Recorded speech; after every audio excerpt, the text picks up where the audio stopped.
friends in the pits and you take no prisoners. 1 minute you're up $500,000 in soybeans, and the next, boom, your kids don't go to college and they've repossessed your Bentley. Are you with me? The revolution starts now. We have to pass the bill so that you can find out what is in it. Turn those machines back on! And we have to start by building a wall, a big, beautiful, powerful wall.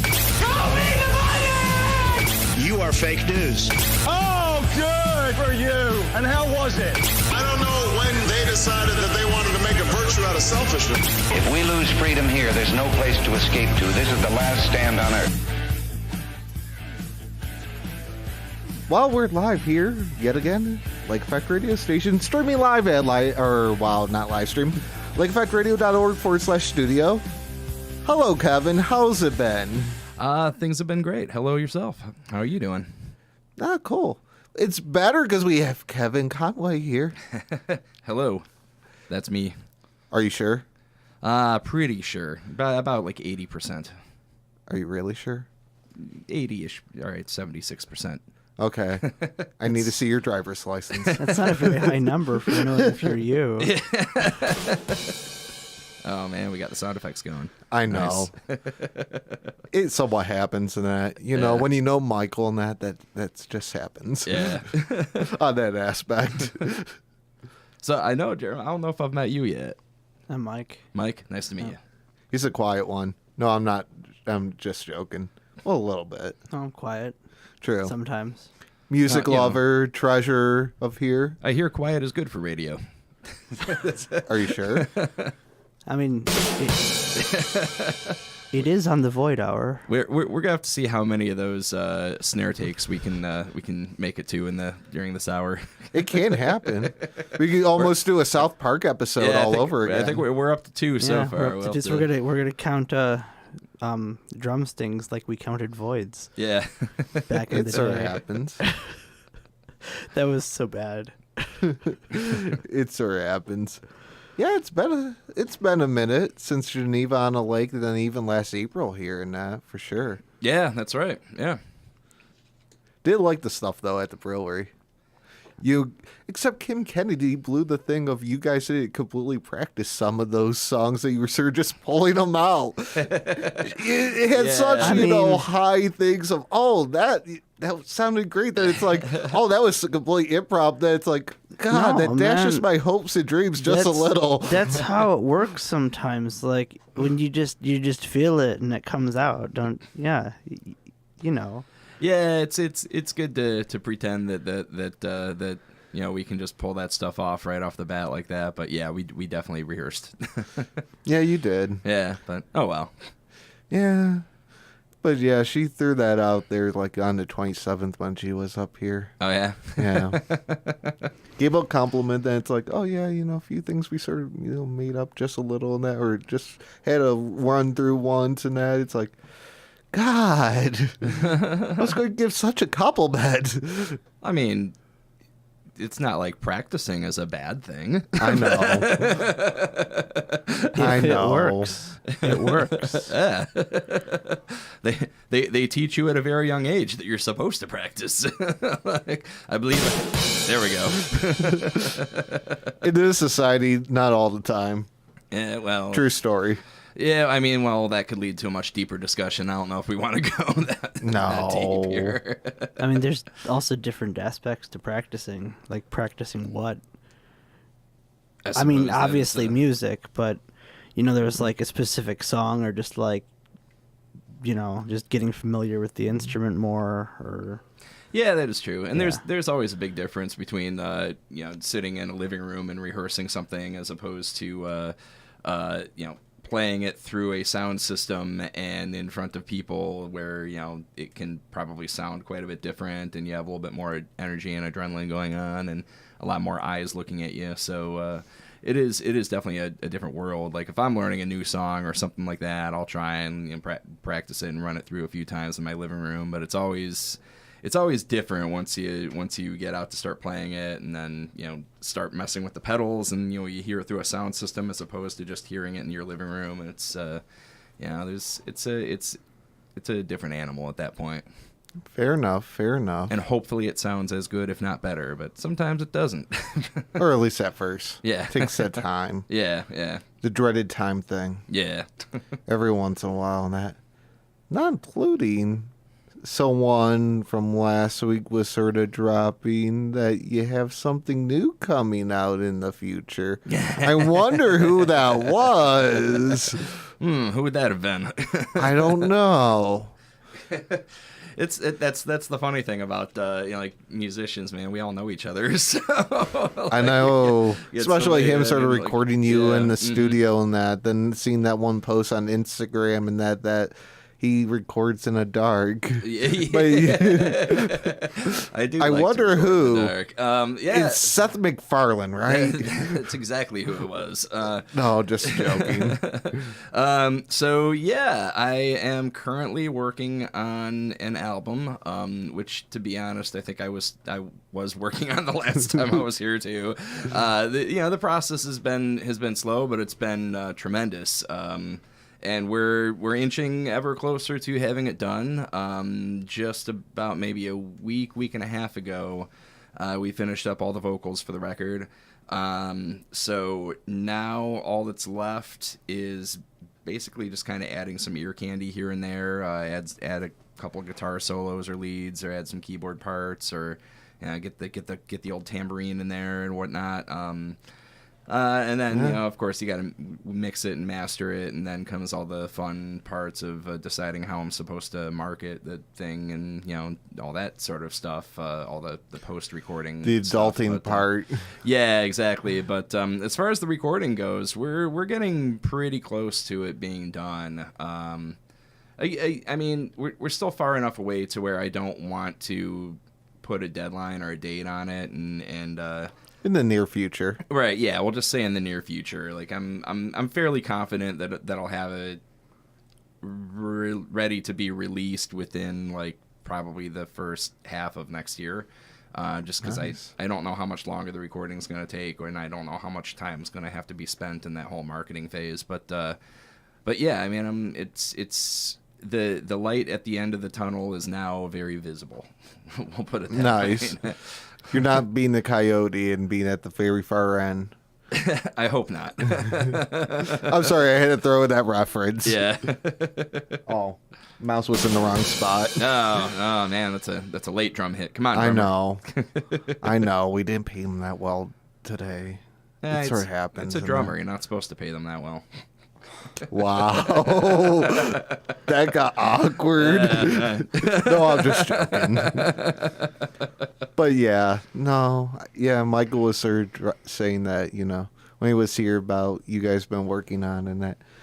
But that's the thing. Every once in a while, you can't necessarily rush things. No, absolutely. That's very true. And I went into the project thinking that this is going to take as long as it takes, and it's as long as it sounds good, which it does. And and I guess I should back up for a second for anybody who might be listening. My buddy Michael McFarland, who's another singer-songwriter who was on here last week, he's the guy that's producing the record for me, and we've been recording in his studio. And he's been Spontaneously Combustible Studios, by the way, is the name of that, so I figured I'd get the plug out there. He's been doing fantastic work on it, and out of the recordings that I've done so far, and I told him this as well, that I think the way this is sounding so far, and granted it's not mixed and it's not done, so there's still work to be done to it, but the way that it's sounding to me so far is the most like me that I've ever heard on a recording. Like it's the closest to the vision that I had going into it. What I'm hearing right now, it is the exact thing that I wanted it to be, and that's incredible to be hearing it back so far, and I'm super, super excited for it to be done. Very nice. Very nice. Think you're in good hands. I know that guy. Yeah, I think he could sort of pull it off. He does fantastic work, and if anybody listening needs to do some recording work, I highly recommend them to get a hold of Michael. So in between April now, besides here and there, I know you've been busy now with different, like Geneva and like that we ran across and that. And What else have you been up to besides the whole recording and gigs that you know? Ugh, what else? Is there anything else? Besides playing out all over the place and stuff yeah. and busy weekends? So it's been a super busy year, gig-wise. I haven't tallied up how many I've played so far this year, but I'm assuming once the year is over and I do tally all that up, I'm assuming it's going to be somewhere between 50 and 60. So we're probably looking at at least one a week, if not more than that again. So it's especially the summer, like it's been just such a super busy year as far as that goes. And then aside from that, I work an office job too down in Twinsburg, which is I came straight from there to come here just now. So that's that's a job. And then the normal adulting thing. Yeah, doing the adulting thing.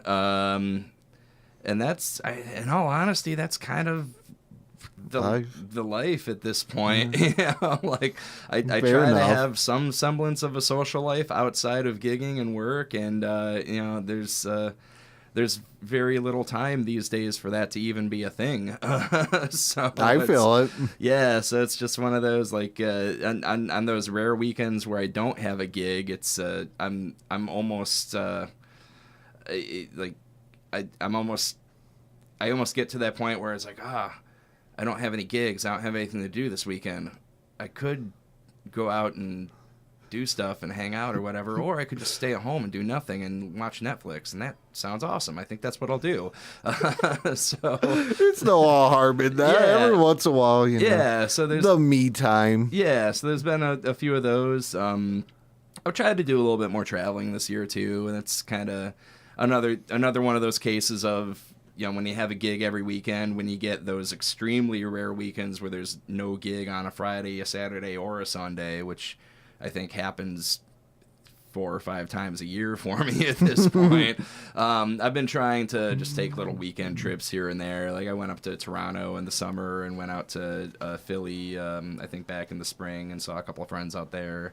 And I think there might have been something else, but I forget what. Oh yeah, back in September, I ended up going out to Denver and went to the Great American Beer Fest out there, which was something I've been wanting to do for years. So there's been some of that too. So I mean, it's been a fun year, really. It has. Nice. You got anything, Michael? You're too quiet over there. Okay, so like, guess this is kind of out of left field for the conversation. But if you could, like, play, like, anywhere at all, where would that be? Like, as far as a city goes or something? Like a city or a country or something? A city, a country. Stage, wherever. Any place at all? Toronto, I think. So, like, outside of, obviously, I love Cleveland. It's where I live and grew up. You know, Toronto is probably my favorite city that I've ever been to. I love the vibe of it. So that's actually one of my main goals this year. This upcoming year is I want to try and get some gigs booked in Canada. And actually in April I did book something up in Hamilton. And that'll be on a Sunday, I think, like the first weekend in April. So now I'm trying to round out that weekend and see if I can get some stuff up in Toronto and see if maybe I can get a little bit of a foot in the door into that city. But yeah, definitely Toronto. That's where I would love to get some regular playing time and some regular gigs. Fair enough. Well, do you want to play something, or you want me to pull something from the previous recordings that you dropped off? Your choice. My choice, huh? I'm not good at making decisions, man. I guess we can call our nearest Michael for a decision.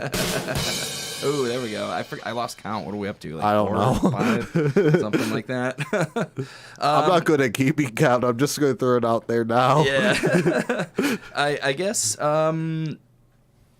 You know what? Yeah, I have the guitar out here. I guess I might as well play something if you guys are up for hearing cool. some stuff.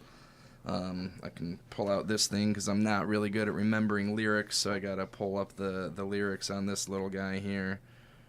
Fair enough. Yeah. Not all of us remember things. You know what's hilarious is I just pulled up the songs and stuff, and the last one that came up was one of Mike McFarlane's songs. So apparently that was the last thing. It's a theme of the night. Yeah, he plotted this out earlier when he went and quoted off that. Right, yeah, exactly. He's probably itching at home wondering, when are we going to talk about the sandwiches? I think that's on everyone's mind. The most important goal in life, talking about the sandwiches. Exactly. All right, so let me grab the old guitar here. Whoops, I almost want to make sure I don't knock into anything.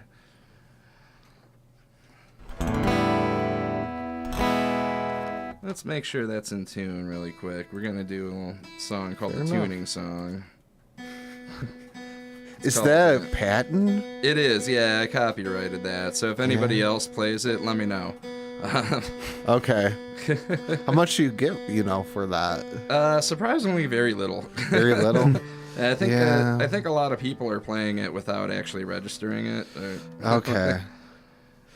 There we go. Yeah, it's God bless those a combination of new strings plus the guitar being cold, sitting out in the guitar, out in the guitar.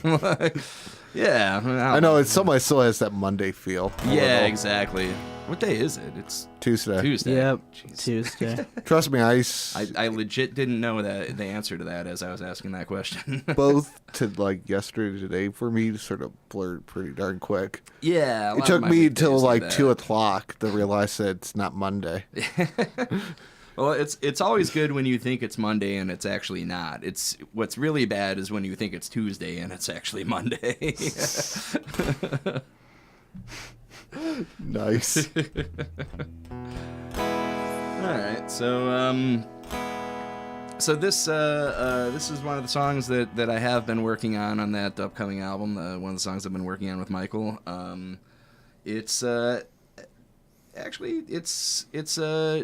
I wrote this song as out of frustration when one of my favorite Cleveland radio stations closed up.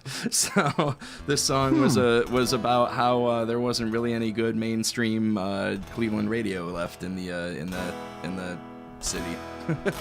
So, nice. Yeah. So anyway, this song's called "Fade to Static."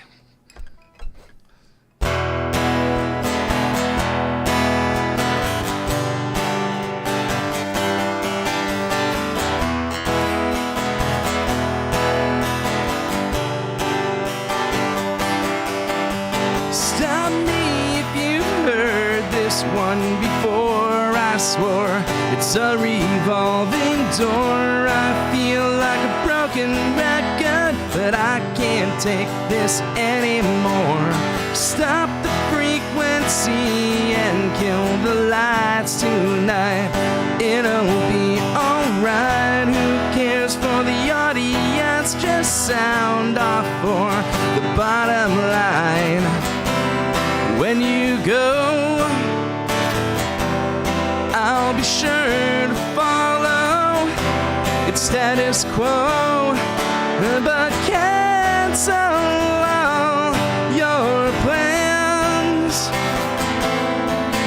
and sing while you still can. You lost your choice. You lost your voice. And there's no going back. Fade to static.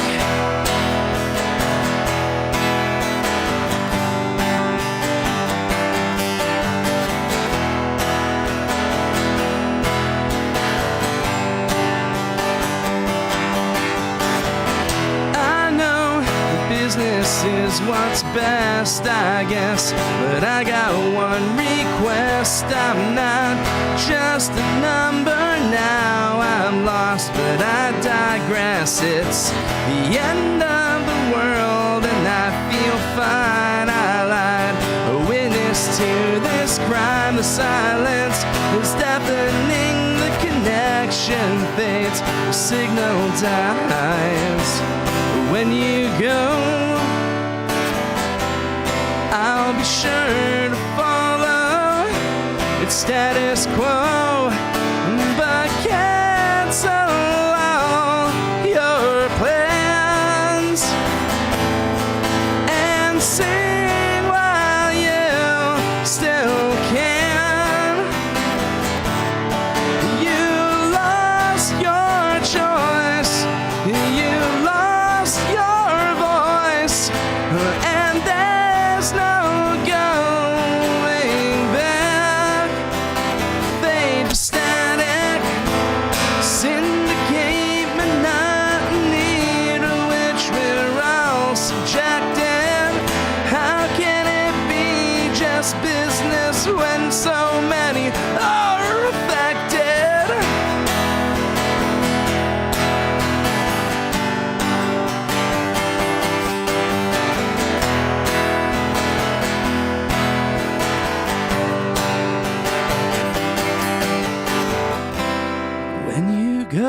I'll be sure to follow but cancel all your plans and sing while you still can. You lost your choice, you lost your voice, and there's no going back. Fade to static.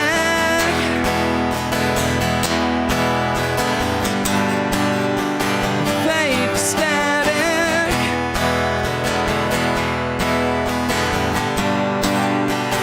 Fade to static and sing while you still can.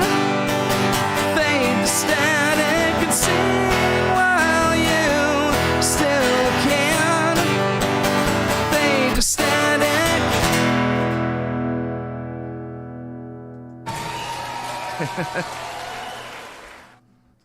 Thank you. Very nice. Thanks, appreciate that.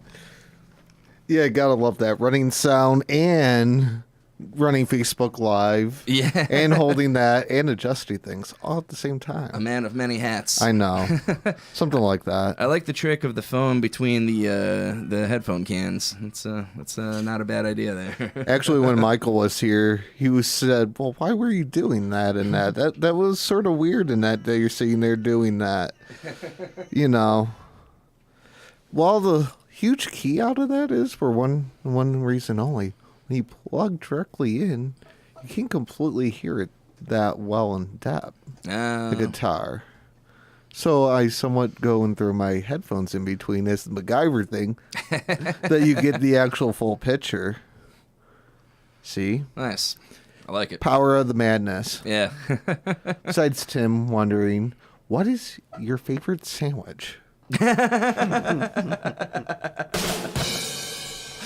Yeah, you knew that was coming. I knew. Is that a legit question? Yeah, legit. Right. What is your favorite sandwich? We're on to the sandwiches. All right. Damn it, Tim. What's funny is I thought that this question might come up, so as I was driving here, I'm trying to think to myself, like, what's my answer for the sandwich question? I gotta have a good answer for this. I don't know if I have any entertaining answers, but I would suppose that. Do we consider actually, I'm gonna throw a question back to you. Okay. What's your definition of a sandwich? Are we considering like a burger to be a sandwich? I feel like it would be, right? Yeah. A sandwich is something between two other things. Yeah, that's like I would assume like an so. Oreo. So I guess yeah, you could go with that. That's yeah, a sandwich cookie. Yeah. Yeah. So yeah, I would, like, if I'm just looking at a menu, I'm probably gonna grab like a burger or something like that. I'm a big fan of club sandwiches though, and give me a good pulled pork sandwich. I'm very happy with that as well. Yeah, I Nice. actually once made an argument that like almost anything can be a sandwich. Yeah, that's true. You just have to arrange it the right way. What about True. what about subs? Are we considering those to be sandwiches? Oh yeah, Yeah, definitely. so- A submarine sandwich. Yeah, It would make exactly. sense. I gotta throw out the Italian sub. I'm a big fan of that. Fair enough. Yeah. And also a calzone is a sandwich. A Yeah. pizza sandwich. Now, True. now the controversial one is the hot dog. Is the hot dog considered to be a sandwich?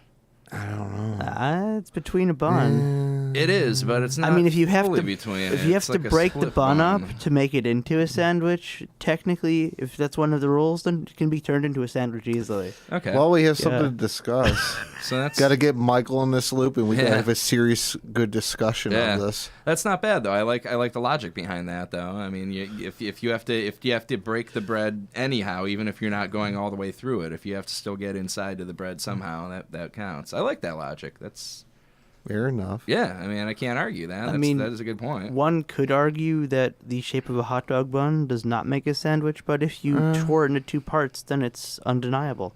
That's true, yeah. Sure. And depending on the quality of the hot dog bun, a lot of times they do fall apart. So There's also that. yeah. Fair. What about a Boston cream donut? Oh, now that's a trickier one. Yeah, now we're getting into weird territory here. Is that more of just like it being filled with something? Yeah. No, but see, if you took two of those and then put something between those, that'd be a sandwich. Are you really sure? I like where Mike's head's at. Compared to me going to be all evil deep down and stuff. A sandwich is just a format of food. Yeah. I agree with that. Yeah, it's a food category. It is not a food in and of itself. I'm going to be the evil person here now. I'm going to go and say out of his own work, especially the new stuff now, since we know it's coming.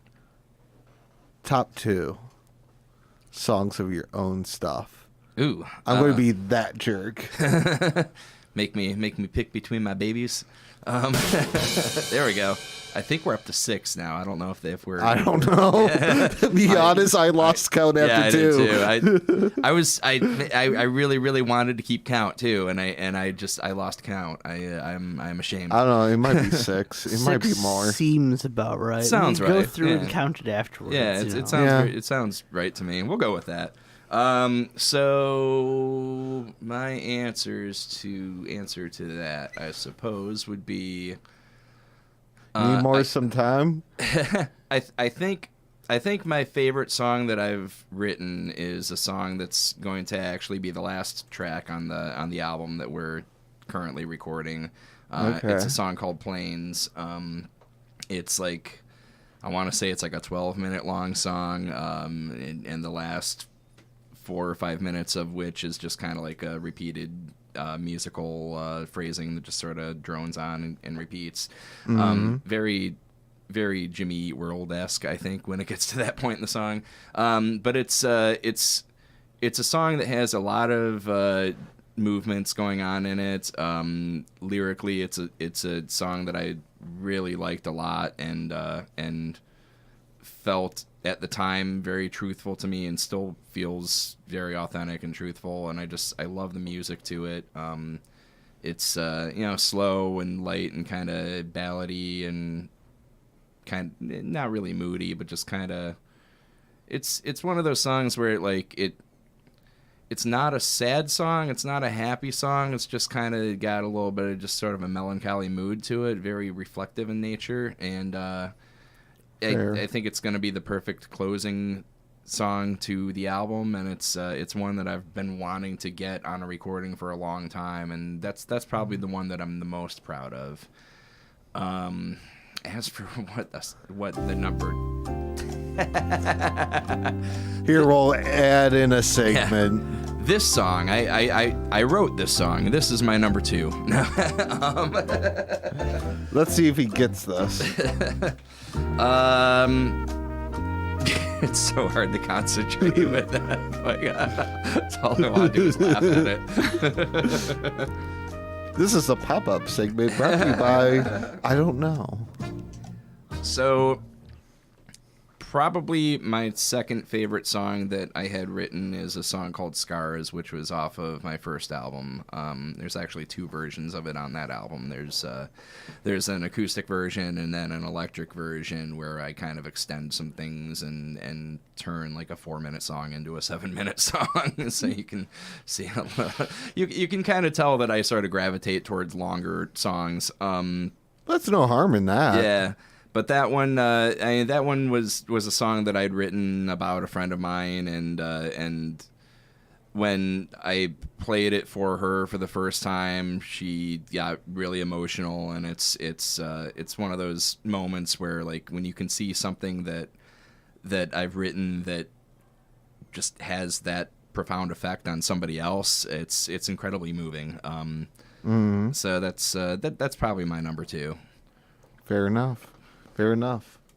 But what is Scars? What's the actual answer? Price is Right. I feel like I was set up.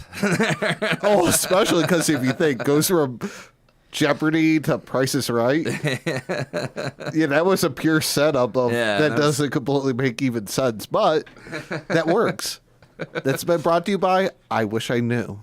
A segment that just randomly happens. It could have also used a drum button. Not true. That's true. It's too late now, though.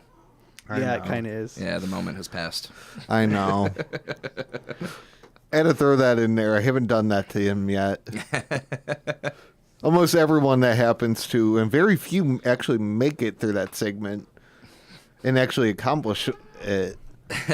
I was determined. Yeah. Has Tim said anything else? No.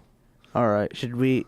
I'm going to ask a question that's going to make him very happy, and then we can ignore him the rest of the time. Oh God. Okay. So is Tom Brady softer than Cristiano Ronaldo?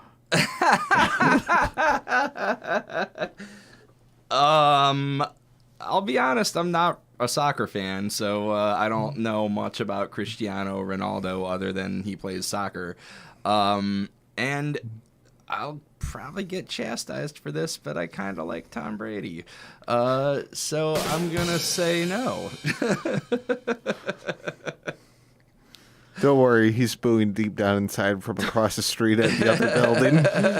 Yep. Tom Brady's footballs are definitely softer, though.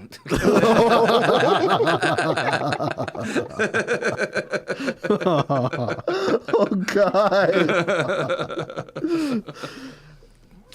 Okay, chiming of Tim. Who is your favorite band or artist to open for?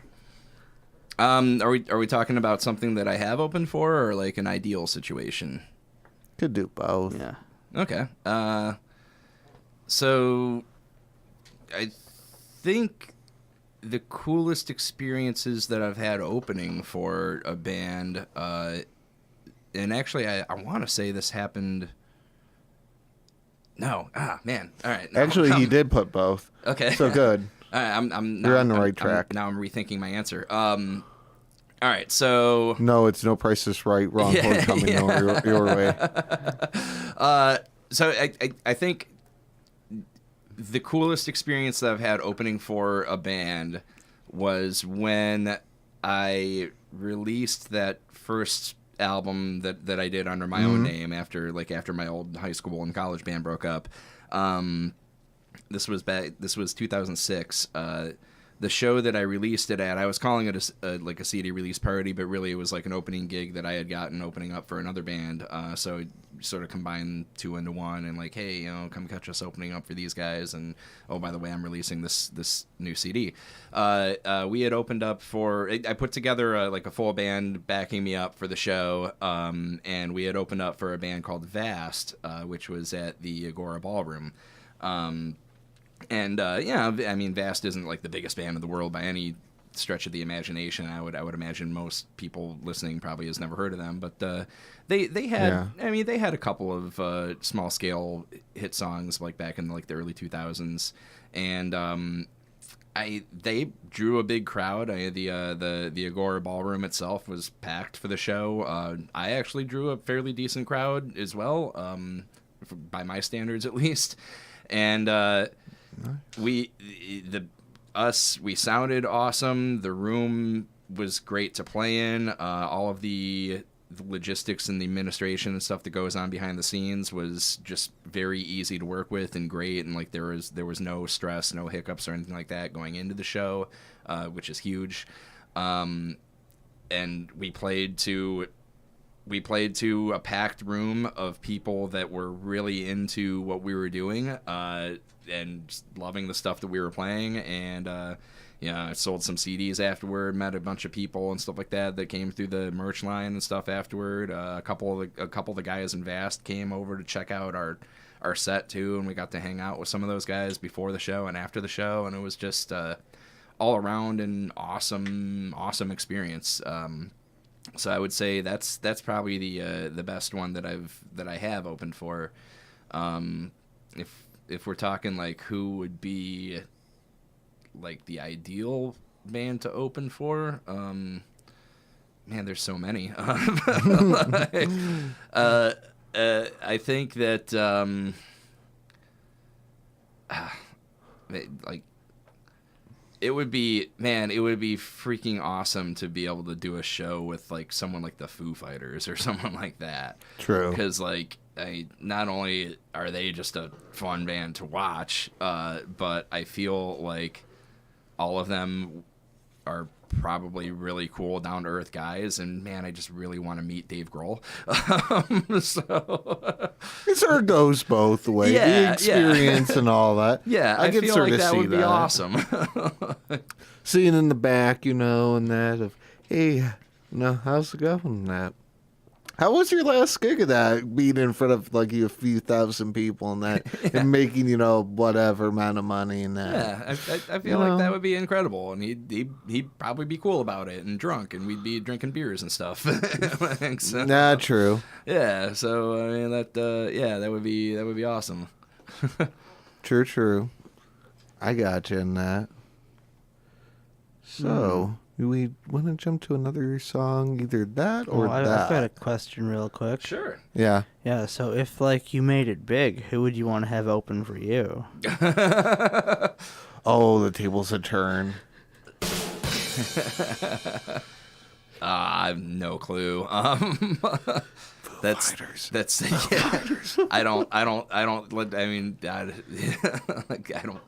I don't think it's possible to make it big enough to the point where Foo Fighters are opening for you, unless your name is Paul McCartney or something. You took that off my list. Touche, you learned something. Yeah, I did. No, that's what I normally do to people. I suddenly twist things on them. Michael McFarland. That's my answer. Is that just the random, I need to pick something, and that seems like a good that's a excuse? good answer, and it would be a co-headlining tour. Fair enough. Fair enough. I give you props on that. Wasn't sure if it was sort of that desperate thing of just trying that. I can figure out a Main Street band, but he's a good local guy. Yeah. I mean, that's a good answer. Yeah. Like if you had made it big and you just drag somebody local up with you, like. True. That's what happens. A lot of people in that. So we have this other question from Tim, but we'll figure. You want me to go and grab something off of your past thing? Whatever you want to do. We can do that. Yeah, whatever you want to do.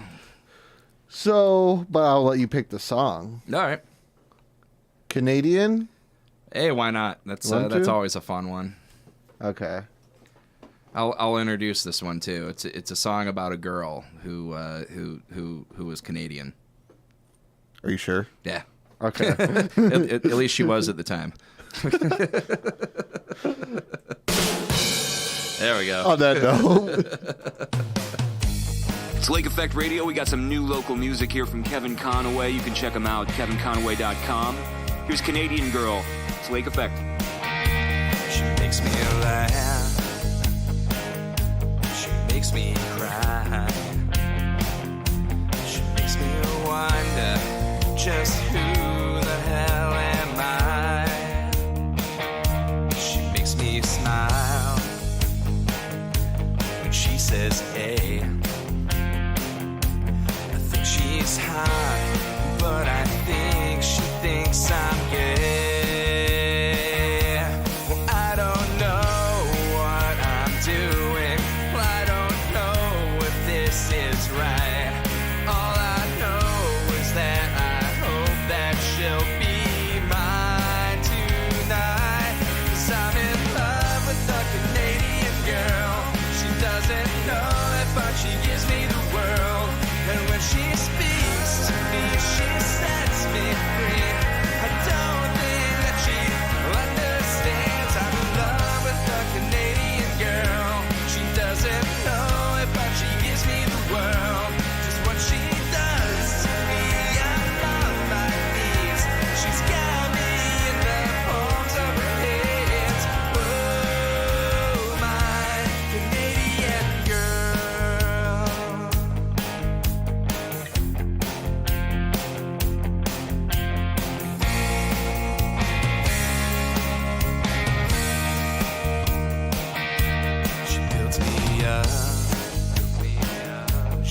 tear me down. Still I smile every time she comes around. She gets me high, she leaves me low. She's got me searching for apartments in Toronto. Well, I don't know what I'm doing. Well, I don't know if this is right. All I know is that I hope that she'll be mine tonight. 'Cause I'm in love with a Canadian girl. She doesn't know it, but she gives me the world. And when she speaks to me, she sets me free. I don't think that she understands. I'm in love with a Canadian girl. She doesn't know it, but she gives me the world. Is what she does to me. I'm on my knees. She's got me in the palms of her hands. Oh, my Canadian. There she goes back to Ontario. She left me stranded here in Ohio. Still I can't see what she'd see in me. I'm not bilingual and I don't have much money. She likes hockey and the tragically hip. I like them too, but it's a hell of a trip. Why'd she have to leave me so far behind? I feel like I'm about to die. When she speaks so soft, hell, I feel like I'm a guy who needs to take off to the Great White North. 'Cause I'm in love with a Canadian girl. She doesn't know it, but she gives me the world. And when she speaks to me, she sets me free. I don't think that she understands. I'm in love with a Canadian girl. She doesn't know it, but she gives me the world. Just what she does to me, I'm on my knees. She's got me in the palms of her hands. Whoa, my Canadian girl. Canadian girl. Canadian girl.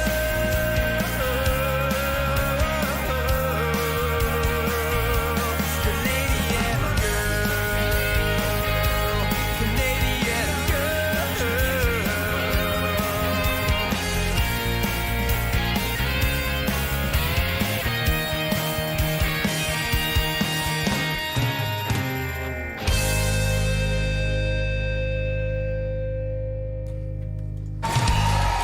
Very nice.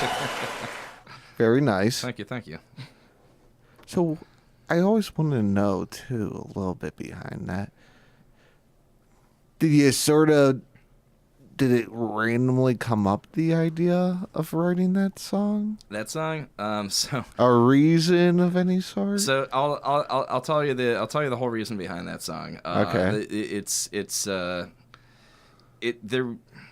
So I wrote this lyric. All right. I think I heard a lyric from another band that I thought was kind of entertaining, and I don't remember exactly what it was, but I thought to myself, like, man, if you rearranged it and said it in a different way and added a different element, it would be even funnier. And so I came up with this lyric after kind of jumping off of theirs that was, I think she's hot, but I think she thinks I'm gay. And for whatever reason, that just like really, really entertained me. And I'm like, man, I gotta come up with a song to use that lyric in. But like most of the stuff I was writing at the time was kind of darker and moodier and stuff like that. And a lyric like that definitely doesn't fit in something that's like dark and moody and sad. Yeah. And so conversely, I was also, I think, for a long time I worked at the Rock Hall, and we would hear a lot of like classic rock and music and stuff like that. And, like, especially in classic rock, there are so many songs that just celebrate American culture and American stuff. And, like, you know, you have American Girl, American Woman, American this, American that, American everything. And it's like, and just kind of to entertain myself, I would kind of, like, whenever I'd hear one of those songs, I would just kind of sing, like, Canadian Woman, and, like, just sort of, like, entertain myself by doing that. And I'm like, man, you know, someone needs to write a song that's like a Canadian something. And, like, eventually, oh, why don't I do that? And so, like, I kind of had this idea of writing something, this like a Canadian something for a long time, and then just one day, like, the melody of the chorus just floated in my head, and I'm like, oh, cool, I can put something to that, and I came up with the lyrics for the chorus. And once I had that, like, oh man, this is the perfect song to put that one lyric in that I thought was really entertaining. So, like, let me work that in. And then literally the rest of the song was like trying to come up with how many other Canadian references can I put into this song, and like the stuff about like Take Off and apartment in Toronto and being a knob and all that kind of stuff. Like, I threw all of that in there. So it's not really actually necessarily about anybody real. It was more or less my desire to write a Canadian version of all of the American songs that you hear. Fair enough. Yeah. And you accomplished that. I have a couple of things to add to this. Sure. American Woman is actually a Canadian song. Actually, yeah, technically you're right. Yeah, because it was a Canadian band that The Guess Who is a Canadian band who wrote the song about America and its problems from the Canadian point of view, and then I love Canada. Yeah, me too. What do you what do you think of ketchup flavored potato chips that have recently invaded from Canada? There, I'll be honest, I have not tried those. I love them. I'd be willing to try it, and I'd probably like it, to be honest with you. But I have not partaken yet. Oh yeah, like. See, usually, like, when I talk to somebody who's been to Canada, it's like those ketchup chips, man. It's all about those ketchup chips. Either that or the poutine. And how do you feel about milk in a bag? That concept is kind of weird. You know what's funny about that is I remember back in elementary school, there was like a year where my school tried out having milk in a bag instead of like the little individual milk cartons for all of us kids. It just seems like a bad idea. It was. That's why it only lasted a year, because there were... I'm surprised it even lasted that. Yeah, there were way too many kids, myself included, that like there's a technique and you're supposed to like stab the bag with the pointy straw, and that's just such a recipe for disaster. And yeah, I mean, there was a lot of spillage that happened that year. This is more like the entire milk cartons are placed with a bag and there's a holder for it. Yeah, I've heard about these. I haven't actually encountered it yet. It's the one thing about Canada that I just can't wrap my head around. Like that concept just seems weird to me too. Damn it! What were those silver pouches? Sunny or Sam? Oh, like the Sunny Delayed or something? Is that yeah, whatever. Like those silver juice? Patches and that, the juice pouches? Yeah, like the why little didn't orange they juice adopt things? these, idea of that? I mean... Yeah, those worked pretty well. I don't remember the name of them. I knew people who would end up like poking a hole in the bottom of the bag when they. Well, you can't go and stab it like you're killing someone. That's your first problem. If you've gone there, you've gone too far. You're taking out some rage on a milk bag. There we go. There you go. Then we'll go to Tim's idea of why should other bands and artists come to local music week? Wow, Tim, that's somewhat a disappointing question. Just a little. I thought it was something wise. Why should other bands and artists come to local music week? Yeah. Because we're celebrating local music, and we're all celebrating the community and propping each other up and getting exposure at the same time. Why wouldn't we want to do it? I know. God, that's such a... downfall of a question. Which, by the way, I mean, thank you guys for supporting all of us as well, and that's totally awesome that you have guys like me and Michael and Kim and everybody and guys like that coming in. Without here. you guys, we wouldn't. Besides just doing the normal, almost goes back to someone even Friday night with Night Shift. I was talking that without you guys, besides just doing normal talk shows and blah blah blah. It would just be that normal thing coming. I'm going to play music. Oh, I'm going to talk whatever that. Or I'm going to talk about the Browns. Even though, to a point, talk about the Browns, it's not horrible. Sometimes you don't want to talk to them. It's nice to have the thing of you're talking about music or whatever or gigs or whatever. But you just described like probably 99 point something percent of radio stations across the country, and really even for college radio stations, that's 90% of stations, and it's to actually be willing to celebrate the local scene and promote it and bring local musicians in and have them live on air. That's awesome. And it's I wish more stations and places did that. So like we certainly appreciate it, and and dude, I thank you for having me here and everybody else. So that's awesome. Thank you for coming. And that's the thing is, it sort of brings up that, just the normal thing, or you hear on the normal thing. Even though, some people, that's their thing. But, after so much, it's boring-ish, interacting with another human that you see every so often, hearing about what they're doing, and that's more fun and breaks out the norm. I'm glad you feel that way. I'm more than happy to break up some of the monotony for you. I know. It's more fun to have hey, I seen you whatever just a few months ago, and now, and talk about new stuff, and I didn't know I missed the thing about, he's recording something new, then talk about it and all that. It's, more interesting. Sort of gives you that rejive. And not only with many things that we do, you guys help get us to reach all this, and not including, reach some audiences that, just random and see, hey, they're doing this whole big giant thing. I wonder what the heck that is. Yeah, so hopefully it's all beneficial. Yeah. If we help one another to accomplish whatever and that and all that. Do we got to wrap things up here? We got the next guy in here? Or? I don't think they're here in that. I haven't seen them around. Well, I what heard is something behind us at some point, but you want to go take a look out there? Yeah, I'll go and see. What is the farthest you have traveled for a gig, and where was it?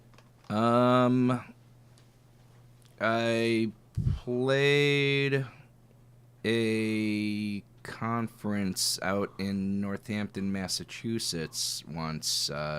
Nice. Back in 2010, I want to say, and that was early about 2000 somewhere. Yeah, that was about a 10-hour trek to get out there. So that's and every March for I think the last 10 or 11 years or so, I've been heading out to Cape May, New Jersey, which is about an 8-hour trek.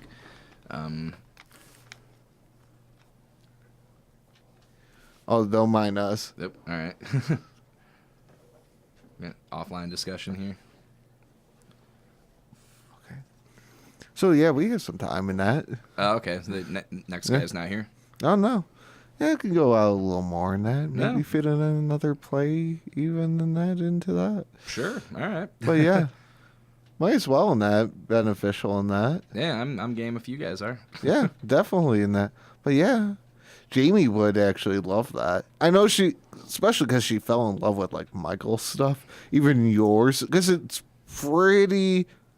It runs similar lines that she would be fitting, especially because she's in sort of the classical music and that. Oh, cool. Awesome.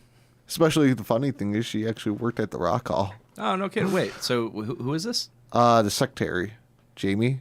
She's actually, she joined last fall. Okay. So she's been here a year. When did she work at the Rock Hall? That was it 2 summers ago? Oh, okay. I was long gone by then. All right. Because she moved actually from Connecticut. Oh, okay. So out here, got a job there because she's seen it in that posting. Gotcha. Okay. It's kind of funny. Do you remember what she did there? The souvenir shop.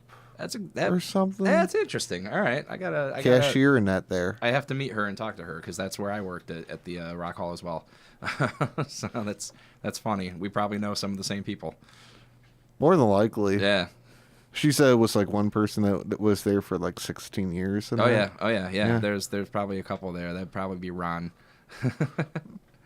We can work that out for sure. Yeah, at some point in time. You got any different things? Of your crazy? Putting you on the spot. Okay, yeah. Top 3 albums of all time. Ooh. All right. This I have an answer for. So, in no particular order, all right, so I'll say my number 1 is probably my number 1, and then 2 and 3 are not necessarily in order. My favorite album of all time is The Wall from Pink Floyd. I'm not surprised on that. Yeah, he seems like a Floyd guy. Oh yeah, that was the album that made me want to play guitar to begin with. Like the first time that I heard Comfortably Numb, it was the first time I literally thought to myself, I need to learn how to do that. So yeah, that's like just thinking back, my life could be completely different if I never would have heard Pink Floyd. I might not be a musician. Who knows? So yeah, that's definitely my favorite album ever. A tie for 2 and 3 would be either Scenes from a Memory by Dream Theater and Operation Mindcrime by Queensryche. So you can tell there's a big part of me that likes like progressive music and prog rock and prog metal and stuff like that. And that's my stuff. Yeah, and I love a concept album. So I mean, like, fair enough. As in, now we're getting me off on a tangent here. So like I kind of look at music in 2 ways, and that's either you can be song oriented or album oriented, and it's no one is not better than the other, but if you look at like an album, it can either be just a collection of songs, and your main focus is on making the songs individually as good as possible, and you can listen to them in any order. You can throw them on shuffle, you can throw them in a playlist, and they don't lose any of their value. And then the other approach is to really make the album its own focus, and the songs are just kind of like the support of that, and it's got that synergy, like like the sum is greater, or like the whole is greater than the sum of the parts, or I forget how that phrase goes, but it's where the songs individually might be good, but when you listen to them in that specific order, all in a row, it makes the entire listening experience all that much better. And I think that's what those 3 albums do to me. It's one of those where you put it on, you listen to it from start to finish, and not only is all the music great and all the lyrics relate to each other, and it's telling you a story, and it's just, you get that much more pleasure from listening to the full album as a whole, as opposed to just listening to the individual songs. So, like, again, I don't think that being one way is inherently better than the other way, but I am definitely an album-oriented guy. I like to hear a really, really good, cohesive album, and those 3 for me are the best, most cohesive, enjoyable albums that I've ever heard in my life. Fair enough. So awesome question, man. So I was even thinking of asking him. I really liked the answer too. Yeah. So I was going to even ask him. Yeah, let me throw it back to you guys. Like, what are your guys' favorite albums? Oh boy, I don't have an answer for this one. Like top 3? Oh geez. God,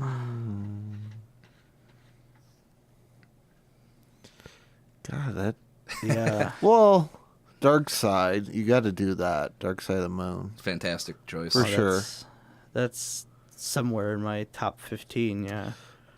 Shoot, what was that one by Petty? Damn the Torpedoes? Is that the one you're thinking? I think that's like the really big one. Or Full Moon Fever was huge. I'm blanking now on that. I mean, I guess I should probably say Paranoid is in there. Oh, yeah. Yeah. Yeah, that's an awesome one. Then I'm trying to think of... Because I always try to think a little older in between... Or like sorta up this way. It's funny. I just learned... I just started playing Paranoid at acoustic shows. That's a fun and really interesting one to play on the acoustic guitar.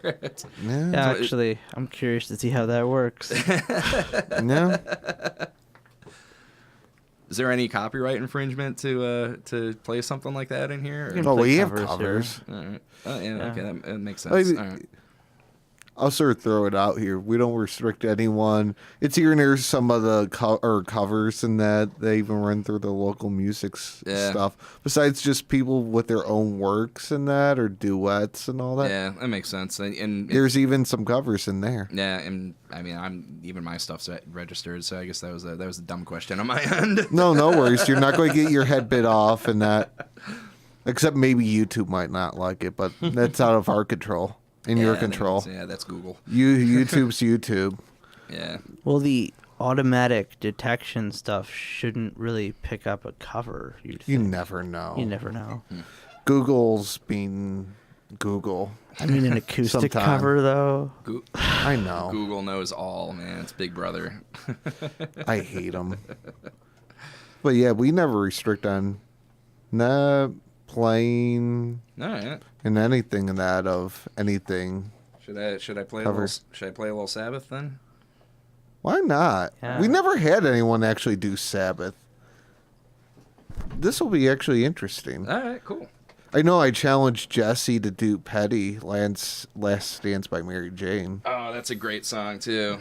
Yeah, him and his father and that was actually interesting. Funny thing is, they practice it the night before. Okay, I'll also answer another part of that question. I'm going to put Tales from Topographic Oceans in my top 3 as well. Nice.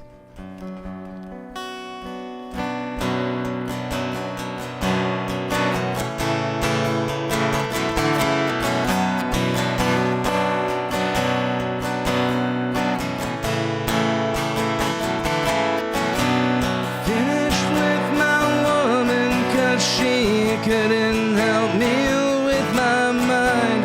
People think I'm insane because I am frowning all the time.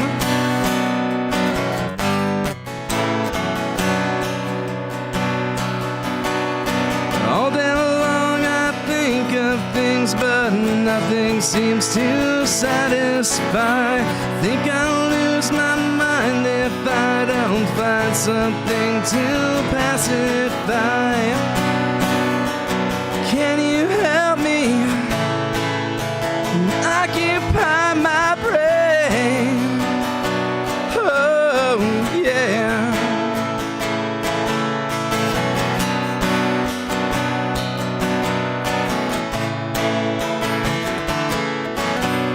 I need someone to show me the things in life that I can't find. I can't see the things that make true happiness. I must be blind.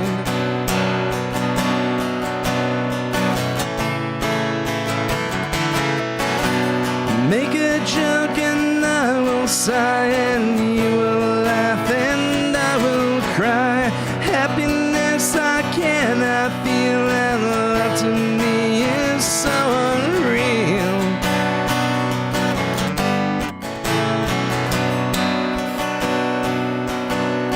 And so as you hear these words telling you now of my state, I tell you to enjoy life. I wish I could, but it's too late.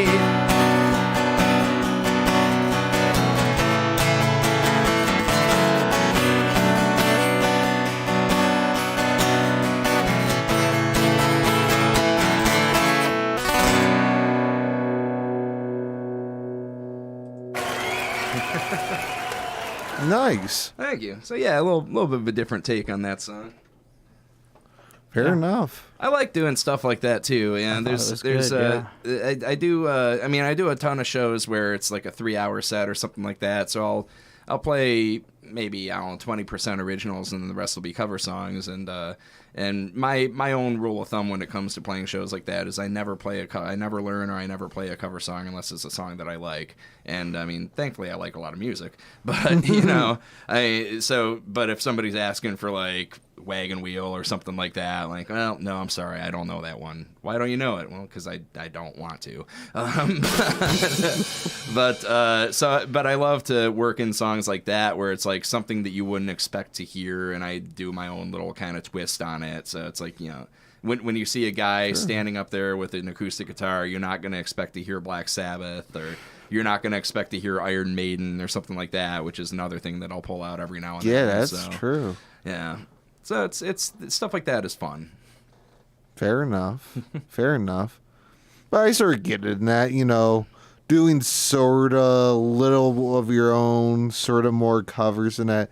Try to touch, you know, their eardrums related to them. Yeah. Not doing it in a way that sort of helps in the smart move of, hey, you know, oh, yeah, his own work, yeah, that's... I sort of see that it sort of helps. Yeah, absolutely. In that aspect. And just, I mean, just as myself, as a music fan, yeah, I love hearing somebody else's take on another song that I'm familiar with. Too. Like, you know, I love hearing cover songs, and when I can hear another band take a song that I already know but then make it their own, like, I think that's really cool. So, like, I love doing that too. And, you know, don't get me wrong, it's great to play songs that that are, you know, that everybody's familiar with, and to play them the way that everybody knows it, and, you know, people like hearing that. But just every now and then when I can throw in, like, you know, right after I get done playing that Beatles song, if I can throw in like a weird Kevin Conaway version of a Taylor Swift song that you never thought I would play, and, you know, that's something that might turn a couple heads and make people go like, catch people a little off guard. That's interesting, and, like, I'm a little embarrassed that I'm liking this. You know, it's one of those things. Catch them a little off guard. Make sure they're still listening. Right? Yeah. Fair. That's a nifty way. That is a nifty way to keep them sort of on their heels and not tuning you up, but that you're there on their meter. And it keeps myself entertained. True. And really, that's the main audience guy that I'm trying to get to. Like, I want to make sure that I'm entertained. Or is it Michael McFarlane? If he's there, I'm trying to make him like it too. So you had to set that one up. And no, Tim, he's not here. But, damn it. And that's definitely the sound of the night. Something like that. Besides the dreaded other question of the night that was started off on Facebook of best sandwich shop in your opinion. Best sandwich shop? God bless it. You know, okay, so if we're talking burgers again, my favorite burger is at least my favorite Cleveland area burger is Flipside, which they used to have a location in the Flats, but I think that one closed. But they have, I think it's their original location is right down the street from where I live over in Hudson. Man, those are some awesome burgers. If we're talking subs, I'm a huge fan of Papa Joe's over in Eastlake. That's right where I grew up. Anytime I come home and visit my parents, I have to go and get a Papa Joe's sub. That's right. I forgot you're from Eastlake. Yeah. I went to school here for 2 years before transferring. I forgot about that. Yeah. So I actually live a little past that. Oh, okay. Yeah. I live not far from there too. Yeah, true. Yeah, I forgot about that. Shame on me. Every once in a while. And no, Tim, I did not start the sandwich thing. That was not my thing to somewhat start. Who did that? It sort of morphed off. It started itself. The sandwich. True. I like his opinion. The I really like that. Came out of the Matrix. We just need him to get a sheet of that and just sit there, turn off. If we could only turn off half the lights in that, and then your that would sandwich really work. Starts talking to you. Yeah. I don't know why I went to my Welcome to the World of Tomorrow voice there, but that works. Yeah. It does. He worked. That Welcome worked perfect. to the world of tomorrow. Where sandwiches start themselves. Oh man, that well, sorta. It sort of happened. Mm-hmm. We'll just blame somebody. The intern. Yeah, that works. Yeah, it's definitely the intern. Wish we knew the intern. But, every once in a while, you sort of have to blame something that you don't know, right? Yeah, clearly it sort of intern. works. Yeah, definitely. It's always the intern. Maybe the intern is a sandwich. Oh, shut up. Sandwiches still have feelings. They're not concepts. Well, I mean, as a Not format for universe. food, that is a concept. But in another universe, but they're just concepts like numbers. So perhaps in a different universe, they do have feelings and they eat people. I mean, it's not impossible that there's a universe like that out there. That's true. Very valid. Very valid. I don't want to go there. Yeah. Maybe we could save that for a different show. Yeah, we'll save that. April. When it's more nuttier out. Yeah, there we go. Literally. We're more sandwiched out. I had to go turn that around. That's just what I do in that. So what's your goal for this coming 2019? Get that album released. I'm like I said, I think that I can confidently say it's going to be out at some point during the year. So to get that released, and I'd like to be able to put together like a pretty cool show surrounding the release of that and make it an event. I've got a lot of ideas and stuff for that circling around in my head. So just I want to make that a reality. And booking wise, I really want to start getting some shows up in Canada, whether it's like Niagara, Hamilton, Ontario, or Toronto, somewhere up around that area. So like I said, I've got one booking up in Hamilton right now. I want to be able to turn that into like a 2-3 thing. Yeah, exactly. So makes sense, and especially if you went up, and that. Do 2-3, go on a Friday, do Saturday, Sunday. Yeah, so those are the goals. I mean, they're achievable, and hopefully that means that I will achieve them. True. You're not saying it's not that out of reach. Yeah. It's just finding that right thing to add to that thing to add to that thing. Right, knocking over the right domino. Yeah. You like how I just sit there and say thing. Mm-hmm. It happens. Yeah, that's not bad. That's why I do some songwriting sometimes. I know. The thing and the thing and the thing. It sort of happens like that. So, you want me to grab one song from here, there? Your choice. Yeah, I can do another one. Why not? It's these in studio performances are kind of fun. And, what do we got? 7:23. I think I'll probably end up actually having to take off here fairly soon. That's what I figured. Probably like 30 after. Yeah. That we're not completely holding you against your will. Yeah, I actually have to go meet a guy and buy a pedal. I didn't know that. Yeah. So yeah, we'll do this. So Mike Edgerly, do you know him, or have you guys interviewed him or done anything with him? I seen the name. Yeah, he'd be another great guy to have in the studio. But he does some amazing live shows and just does some like really, really cool stuff with looping. But he's selling a whole bunch of gear, so I was gonna go meet him after this and buy one of those gears. Fair enough. Yeah. All right, question for you. Okay. I've got two songs in mind that I can do. There's one which, so I guess to give this a little bit of a backstory, I am recording the album. I'm also going to be recording a companion EP to go along with it as sort of like bonus material kind of thing. Fair enough. So I can do a song that will be on that, or I can do my satirical Christmas song. Oh, that does sound fun.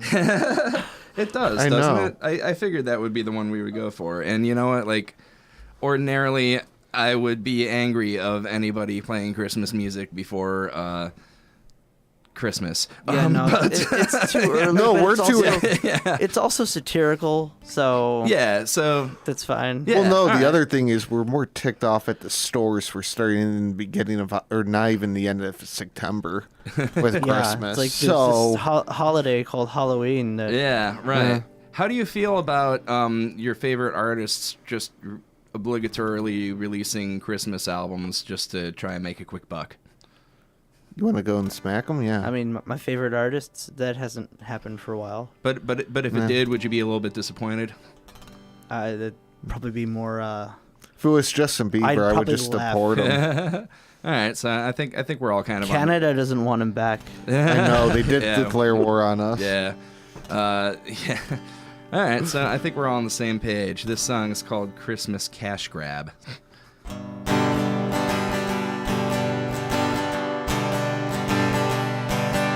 Snow is falling and the eggnog's flowing, and do you hear what I hear? The registers are ringing and the carolers are singing, opportunity is near. All your favorite singers have Christmas songs and they're not in short supply. Well, 'tis the season, so why shouldn't I grab a slice of that Christmas pie? Joy to the world, it's time to make that gingerbread. It's a Christmas cash grab, there's music in the air. It's a Christmas cash grab, give what you can spare. It's a Christmas cash grab, together let's sing along. It's a Christmas cash grab, there's a miracle in every song. From country to soul, the Jingle Bell Rock, they all come out for the holidays.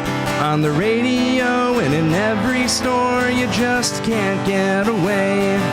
It's the perfect gift that's on every list, the new Christmas album's here. And I don't mean to bore you, if you rock the menorah, I'll come out with one for you next year. Oh, come all ye consumers, let's deck my halls tonight. It's a Christmas cash grab, there's music in the air. It's a Christmas cash grab, give what you can spare. It's a Christmas cash grab, together let's sing along. It's a Christmas cash grab, there's a miracle in every song.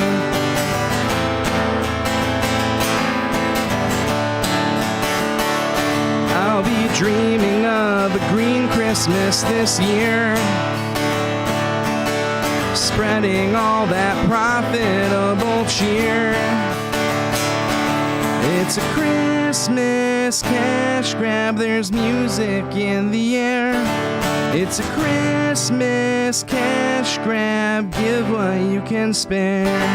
It's a Christmas cash grab, a silent night no more. It's a Christmas cash grab, oh come let us adore. It's a Christmas cash grab, together let's sing along. It's a Christmas cash grab, there's a miracle in every song.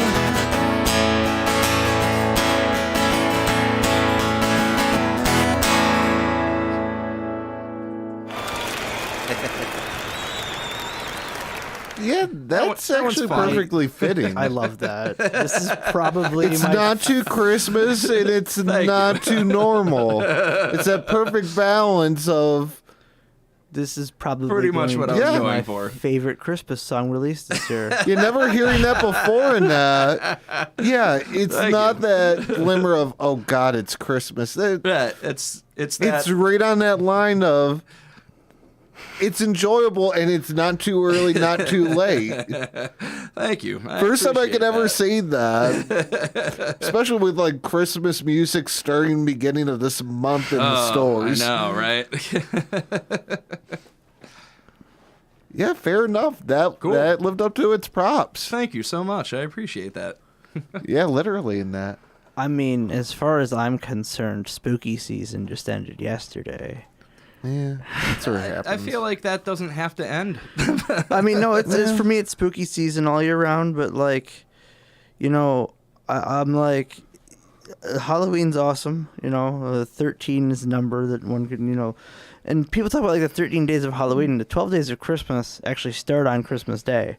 So it's like, you know what? Yeah, November 12th. I'll That makes sense. Yeah. All right. Fair enough. Yeah. Yeah, you want to plug if people want to check you out, where to go and all that? Yeah, so you can find me online at kevinconaway.com, and that's Conaway with 2 A's. So I will spell that out for you. It's Conaway. Everybody loves to spell that name wrong. You can find me on Facebook. I'm on Twitter. I'm on Instagram. I'm on Untapped. I think that covers all the social media. You can listen to my stuff on Spotify. It's on Apple Music and iTunes, and you can get it off of Amazon as well. And I think there's probably some others, like Rhapsody or other streaming something. sites. Yeah, other streaming sites that I'm not super familiar with. But yeah, I mean, you can basically anywhere you can buy or stream music online. For the most part, you can find my stuff on there too. So. Fair enough. Feel free to give it a listen. My website has has my full calendar and all my shows and stuff too. So yeah, I'd love to see as many people as possible at these upcoming shows. Yeah, not including its new stuff in the works. Yeah, in the near future. Yeah, absolutely. And actually, while we're on the subject of shows, if anybody's interested, I'm playing. This Thursday at the CLE Urban Winery as a part of the Cleveland Songwriters Series. So it's going to be myself and a whole bunch of other great songwriters. And on Friday, I'll be at the Wine Down and Cafe over in Strongsville, and I'll be playing with Shy Moon, who is another awesome local band. So if you're looking for something to do Thursday night or Friday night, feel free to come out to either of those venues. Fair enough. It's been a pleasure, sir. It has been a pleasure. Thank you so much for having me. Oh, it's no problem. You're an entertaining guy. I gotta admit, I learned things still yet. We'll catch you guys in a bit for the next one. Awesome. Yep.